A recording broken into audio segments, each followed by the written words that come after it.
माँ ये पराठे मैंने बना दिए हैं, आप बस दही निकाल दीजिए।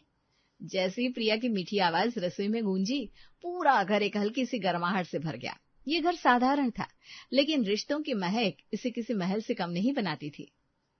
अरे नहीं बिटिया, तू इतना मत किया कर, तू ही तो इस घर की असली रौनक है। अरे रौनक है तो क्या काम नहीं करूंगी। अरे तो हाँ, काम करने को भी ससुराल भी तो जाना है। क्या मम्मी आप भी ऐसी बातें ना करो सविता, भगवान ने बड़ी नेमत दिया मैं ऐसी बेटी देकर, मेरे पास रहने दो इसे। राधे श्याम अपने तजुर्बे और सादगी में डूबे हुए इंसान थे। उम्र ने उनके कदम धीमे कर दिए थे, लेकिन दिल अभी भी परिवार के लिए उतना ही मजबूत था। उनके साथ खड़ी सविता की मुस्कान घर का स्थिर सहारा थी। पिताजी चाय तैयार है, और आज प्रिया ने शक्कर बिल्कुल सही डाली है। बस इसी बात पर मेरा तो दिल खुश हो गया। हाँ, वैसे तो मैं सब गलत करती रहती हूँ ना। अरे ना ना मेरी बच्ची, तू तो हमेशा अच्छा करती है। सब हंस पड़े। अगले दिन सुबह का समय था, घर में खामोशी थी और रसोई से आती हल्की चाय की खुशबू हवा में तैर रही थी। तभी दरवाजे पर दस्तक हुई। प्रिया जब बाहर आई तो उसके कदम थम गए। काजल दरवाजे पर खड़ी थी, आंखें सूजी हुई, बाल बिखरे हुए और चेहरा जैसे कई रातों से नींद ने उससे रिश्ता तोड़ दिया हो। काजल, ये क्या हाल बना रखा है, अंदर आ। प्रिया, प्रिया मैं क्या करूं? अरे बैठ तो पहले, ये रोना क्यों, क्या हुआ? काजल का पूरा शरीर कांप रहा था। उसने प्रिया का हाथ ऐसे पकड़ा जैसे कोई डूबता इंसान आखिरी सांस में तिनका पकड़ता है। वो कुछ पल तक चुप रही, सांसें लड़खड़ा रही, शब्द गले में अटके हुए थे। मुझे कुछ पैसों की जरूरत है, बहुत जरूरत है, मैं नहीं जानती कहाँ से लाऊं। बस तो ये बात सोचकर रो रही है? तो मेरी दोस्त है काजल, बता कितने चाहिए? प्रिया ने बिना झिझक अपना पर्स खोला। उसे लगा जितना भी चाहिए होगा दे देगी, लेकिन पर्स में कुछ सिक्कों और 2 पुरानी नोटों के अलावा कुछ नहीं था। उसके चेहरे की मुस्कान पल भर को थमी, फिर वो तुरंत संभल गई। रुक, मैं पापा से पूछती हूँ, तू चिंता मत कर। नहीं, अगर उन्होंने ना कह दिया तो? मेरे पापा मेरी बात कभी नहीं टालते, तो बैठ यहाँ। प्रिया कमरे से निकलकर दालान में आई, जहाँ राधे श्याम अखबार पलट रहे थे। जैसी प्रिया उनके सामने खड़ी हुई, उन्होंने अखबार नीचे कर दिया। क्या बात है बेटिया, चेहरा कुछ गमगीन लग रहा है। पापा काजल आई है, उसे कुछ पैसों की जरूरत है, बहुत जरूरत है। राधे श्याम की भौहें सिकुड़ी। वो अब एकदम गंभीर थे। उठकर धीरे कदमों से प्रिया के पास आए। बेटिया, हर किसी पर भरोसा नहीं किया जाता, क्या पता वो तुझे बहका रही हो। पापा काजल ऐसी नहीं है, वो मेरी सच्ची दोस्त है। अगर वो कह रही है उसे जरूरत है तो सचमुच होगी। ये सुनकर राधे श्याम ने उसकी बात मान ली। कितना चाहिए उसे? कुछ ज्यादा, पर मैं वादा करती हूँ पापा, वो लौटा देगी। ठीक है, ले जाओ पैसे, लेकिन संभल कर, धोखा न खाना बस। प्रिया खुशी से खिल उठी। उसने पैसे अपनी मुट्ठी में दबाए और काजल के पास दौड़ गई। इतनी जल्दी? प्रिया, तुझे पता नहीं तूने मेरी कितनी बड़ी मदद की है। बस अब रोना बंद, सब ठीक हो जाएगा। दूसरी तरफ राधेश्याम थोड़ा चिंतित थे। उन्हें डर था कहीं उनकी बेटी अपने अच्छेपन के चक्कर में चोट न खा बैठे। भगवान, मेरी बेटी का भरोसा कभी टूटने ना देना। उधर मोहल्ले की गली के एक कोने में 2 लड़के बैठकर हंसी मजाक में डूबे हुए थे। राज और करण दोनों प्रिया और काजल के क्लासमेट थे, और दोनों सिर फोड़ने वाली शरारतों के उस्ताद, और दोनों के सपने ऊंचे लेकिन जेबें खाली। भाई गोवा का प्लान पक्का है, पर कैसे? पैसे कहाँ से आएंगे? पैसा नहीं, मेरे घर की इजाजत सबसे बड़ा मुद्दा है। पापा तो मुझे मोहल्ले की दुकान तक बिना पूछे जाने नहीं देते, गोवा तो भूल ही जा। तो चुपचाप निकल चल, वैसे भी कौन सा तू रोज शरीफी की मिसाल बनकर जीता है। राज ने एक लंबी सांस ली। उसकी आंखों में बेबसी थी। गोवा का सपना उसकी आंखों में चमक रहा था, लेकिन इस सपने को पूरा कैसे किया जाए, ये दिक्कत थी। यार, पैसे लेने जाऊंगा तो इजाजत भी लेनी पड़ेगी, और पापा की इजाजत लूंगा तो ना पक्की, क्या करूं यार। तभी उनके पास काजल आ पहुंची और बोली, अरे तुम लोग पता है, प्रिया ने मेरी बड़ी मदद किया, वो सच में हीरा है। मैं इतनी परेशान थी और उसने एक पल नहीं लगाया। कैसी मदद? अरे फाइनेंशियल मदद, और कैसी, बहुत हेल्पफुल नेचर की है। अच्छा, प्रिया ने पैसे दिए? काजल को अंदाजा नहीं था कि उसकी बात किसका काया पलट करने वाली है।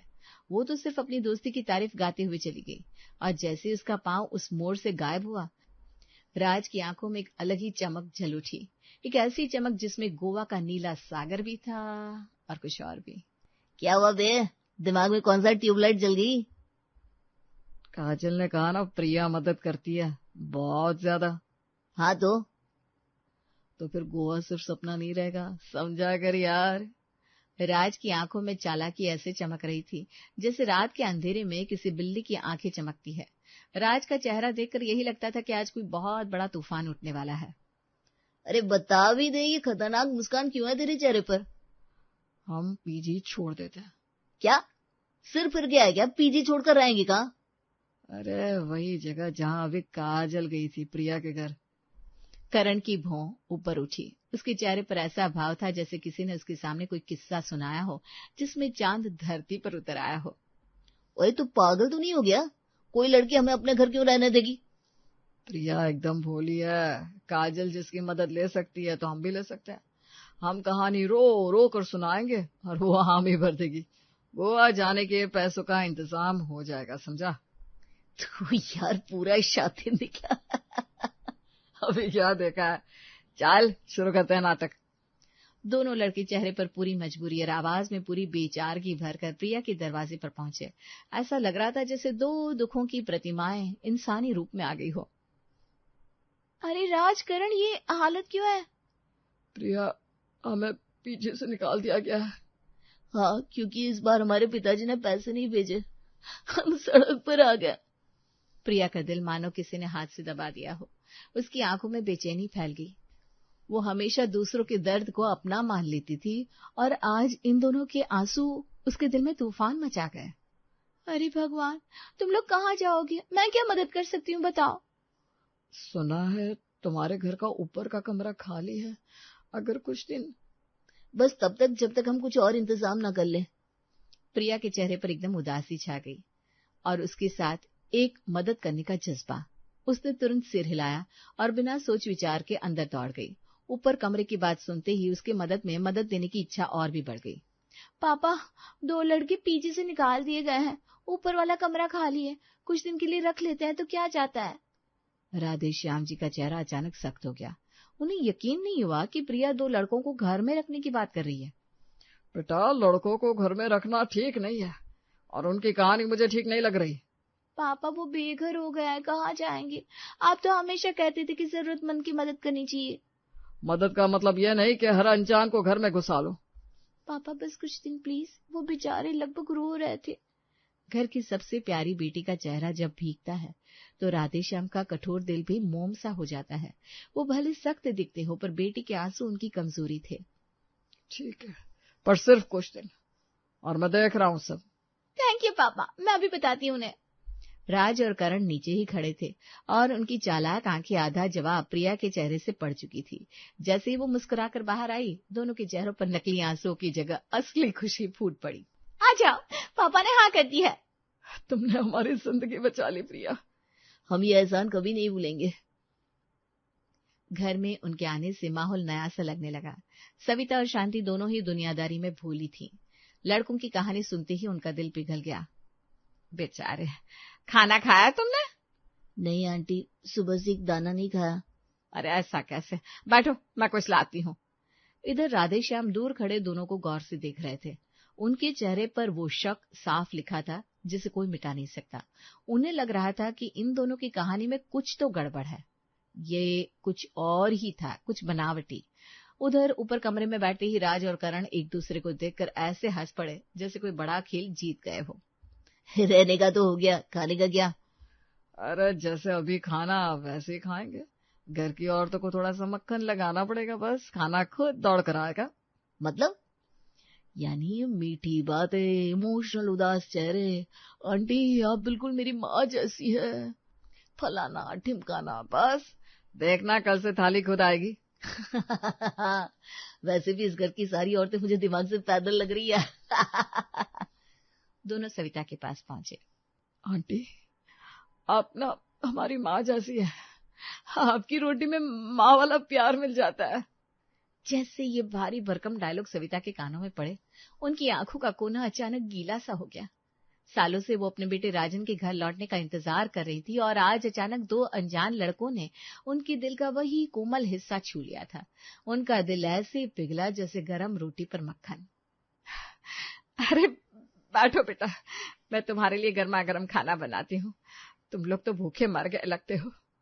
वो बिना एक सेकंड गंवाए रसोई में घुस गई और खाना बनाकर ले आई। आंटी, आपकी रोटी बस वाह, किस्मत में माँ नहीं, पर ऊपर वाला आपको हमारे सामने भेज देता है। दोनों के बोल तो ऐसे चलते थे जैसे कोई स्क्रिप्ट राइटर हायर किया हुआ हो। सविता उन पर टूटकर दया दिखाने लगी।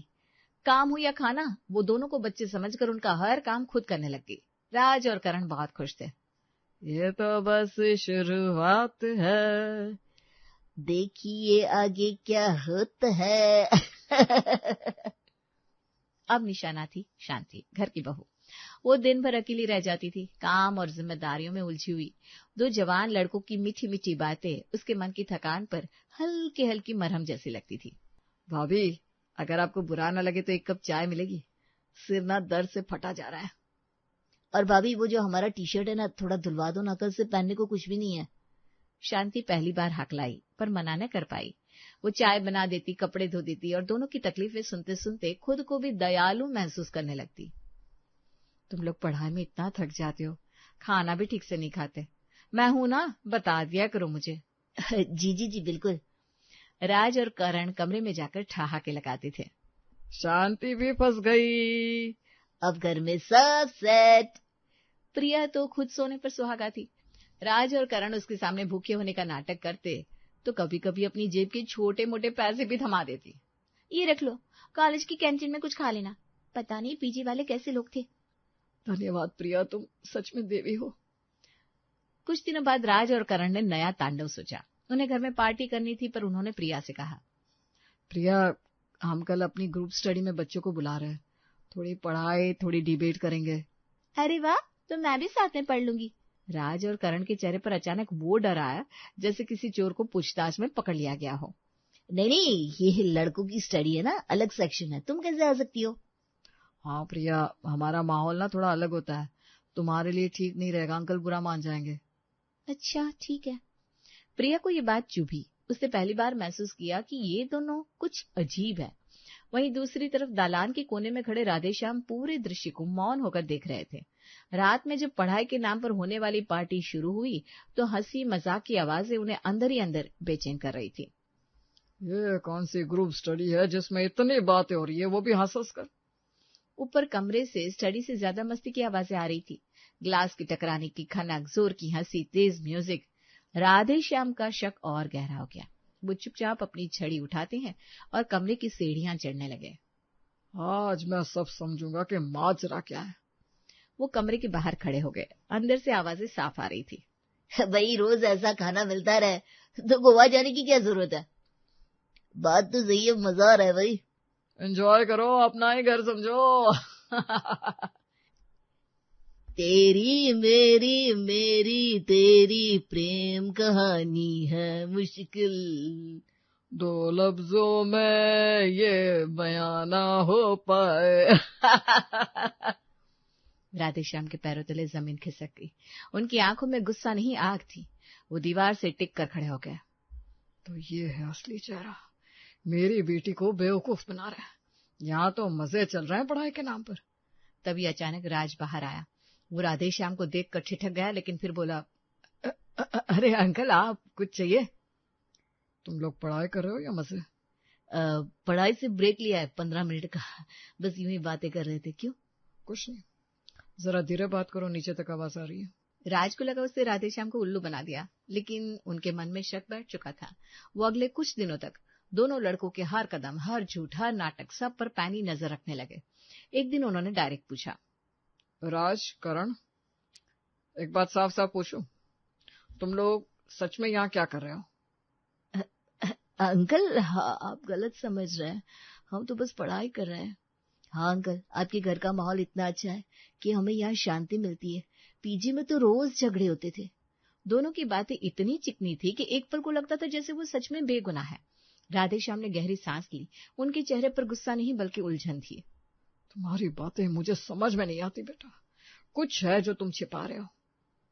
राज और करण तुरंत पैंतरा बदलते हैं, एकदम रोने जैसा चेहरा और थोड़ी सी कंपकपी, पूरा इमोशनल ड्रामा चालू। अंकल, हम आपके जैसे लोगों की इज्जत करते हैं, आप हम पर शक कर रहे हैं, दिल टूट गया हमारा। अंकल, दुनिया बदल रही है पर भरोसा नहीं, हम पर शक। धीरे धीरे उनके शब्द दीवारों की तरह राधे श्याम के मन को घेरने लगे। वो जिस सच को जान रहे थे उसे ये दोनों लड़के झूठ की परतों से ढकने की कोशिश कर रहे थे। उधर प्रिया को जब ये बात बताई गई तो उसने उल्टा अपने पापा पर ही उंगली उठा दी। पापा, आपको हर किसी में शक क्यों दिखता है? ये दोनों बहुत अच्छे लड़के हैं, पढ़ाई करते हैं, आपकी सोच गलत है।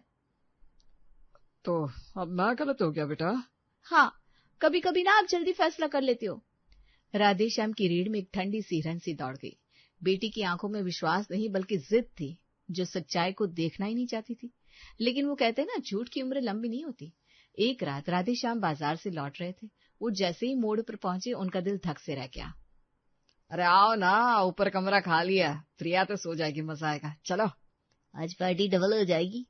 ये देखकर राधे श्याम हैरान रह गए, पर बोले कुछ नहीं, क्योंकि उन्हें पता था घी सीधी उंगली से नहीं निकलेगा। अब बताता हूँ तुम लोगों को। अगली सुबह राधे श्याम तैयार होकर घर से निकले और किसी के साथ वापस लौटे। वो राज के पिता थे। उनमें से किसी को नहीं पता था, पर वो दोनों कलीग थे। आपका बेटा राज बहुत अच्छा और प्यारा है, सोचा आपको लंच पर बुलाऊं। अच्छा, पर राज तो पीजी में है, मतलब आपको कैसे मिल गया? यही वो पल था जब राधे श्याम ने सारा सच सामने रख दिया। नहीं साहब, राज पीजी में नहीं है, वो तो पिछले कई दिनों से मेरे घर में रह रहा है। आपने पैसे नहीं दिए ना? मैंने पैसे नहीं दिए? नहीं भाई, ऐसा तो कुछ भी नहीं है। अभी सच पता चल जाएगा। राज, करण, यहाँ आओ नीचे। कुछ ही मिनटों में राज और करण वहां खड़े थे। असली डर उनके चेहरे पर पहली बार दिखा। तू पीजी में था या किसी और की इज्जत लूटने में लगा था? पापा वो अंकल, हम तो बस। चुप, निकल जाओ दोनों अभी इसी वक्त। दोनों लड़के ऐसे भागे जैसे किसी ने आग लगा दी हो। घर में एक भारी सन्नाटा फैल गया। आई एम सॉरी, आपने मेरे बेटे की वजह से ये सब झेला। मैं चलता हूँ अब।